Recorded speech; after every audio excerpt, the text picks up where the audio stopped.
Hey everyone, I just want to do a really quick update on my Dark Shadows junk journal I'm making. This kit came from the Rusty Peacock on Etsy, and it's Rosemary Morris, the Rusty Peacock here on YouTube. She puts out a kit, I think every month, and actually she just put out another one that I bought last night, and it is a plaster TN kit, which is a traveler's notebook. I'm really looking forward to getting that one. I've never worked with plaster before, so I'm going to see, hey, I'm going to try. That's all I can do.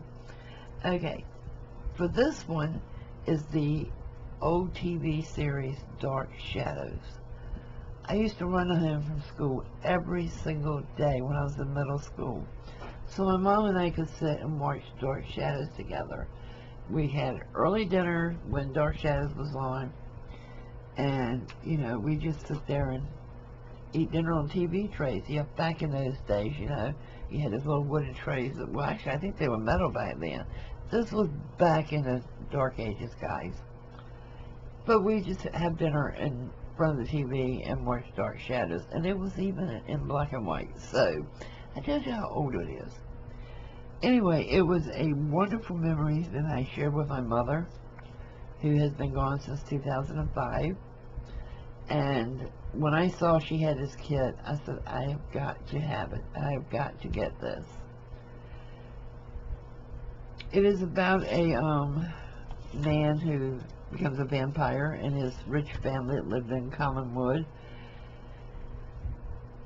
She has a lot of stuff in this kit, but I added stuff to it. I added this house on the front because it reminded me of Collinwood.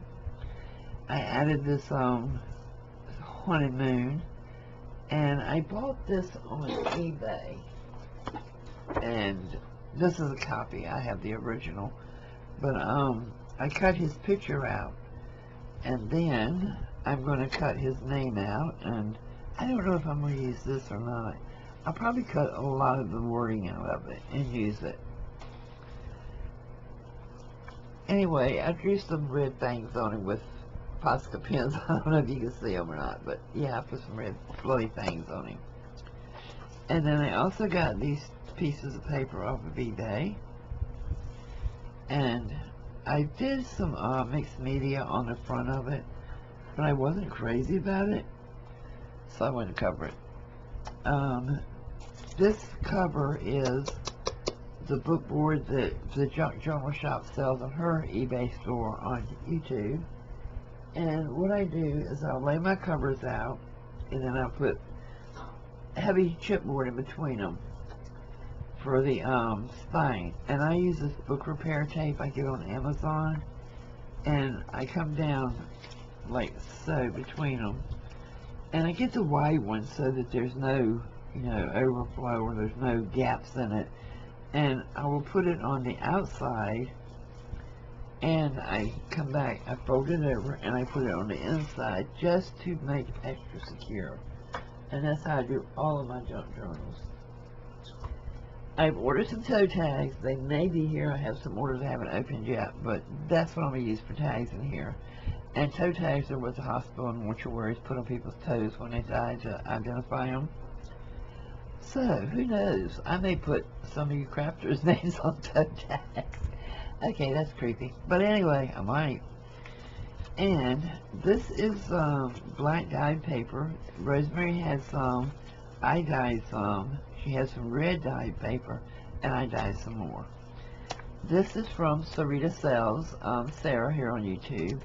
And I have few pieces of this paper left, and I wanted to use it, so I put it in here. And besides, it was lavender, and I didn't have anywhere else to use it. So, I've also I love the way she got her paper turned out, because it looks like it's in a mist, and it looks spooky.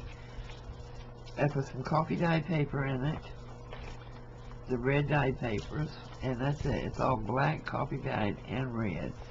And this is one of mine that I dyed, and I dyed it, and then I came back and intentionally put streaks in it, so it looks like a haunted scene. And this side did not dye as dark, but I liked the effect it had, so I kept it like that. So it's all, you know, just red, black, and some of Sarita's papers in here, which I may end up taking these out, because 2 people have sent me lavender paper, and since this is lavender, I may end up making a lavender journal. I'm not sure yet if it's going to stay or not. But I love the effects the pages have. This is one of mine. To me, it just looks spooky. It looks like it's in a fog. Yeah, that actually right there, if you look closely, this is like somebody kneeling on a cliff with their hands up toward heaven, praying and looking up. So, yeah, I kind of freaked out on that image when it showed up. So, I'm keeping it. So, yeah, I have 2 signatures in here. This is one of Rosemary's papers. How perfect did this come out for a spooky journal? I mean, just absolutely perfect. And I did put it in Midori style. And I don't know if I'm going to use this library card or not. I started with some shimmers on here, and I didn't like it, so that's why it's the last page, so it may have something covering it. And here's another piece of that paper. Now, I'm not finished this cover by any means. I still have to cover my spine. I'm not thrilled with this. I don't know what else to do.